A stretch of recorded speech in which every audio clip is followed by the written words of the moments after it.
And they're also in a love triangle because Elliot kind of hits on, well, both Dylan and Antonio. Thank you so much. Antonio's like couplishness, and he's like trying to get in between them, but not necessarily to break them up, but just because, like, as you said, he wants that love for himself, and it kind of complicates things between Antonio and Dylan. So what Yeah. inspired you to bring that into this book?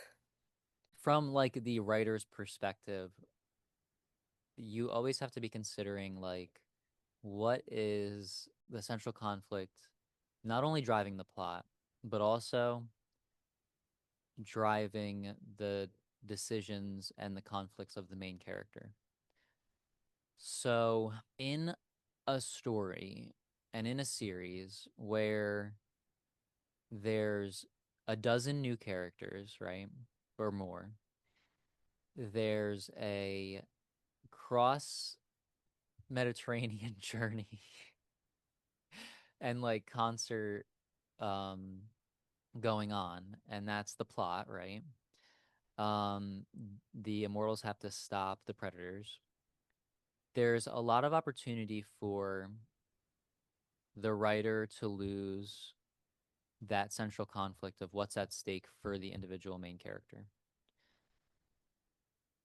In a version where I would have Elliot not complicate, not be so selfish and not complicate the relationship between Dylan and Antonio, and also to not really want anything, um, it would kind of make Elliot, and just for Elliot to accept everything, it would make Elliot feel a little flat and kind of like a pawn.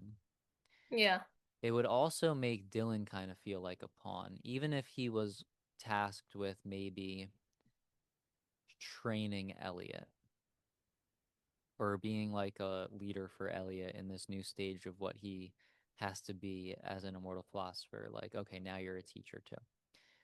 Which Aurelius tasks Dylan with taking Elliot under his wing, but Elliot is just so in his own world and in his own desire and perspective that he doesn't have that filter in terms of not getting what he wants or having to dance around in a manipulative way, maybe, or like in a covert way of trying to get what he wants. He just says it.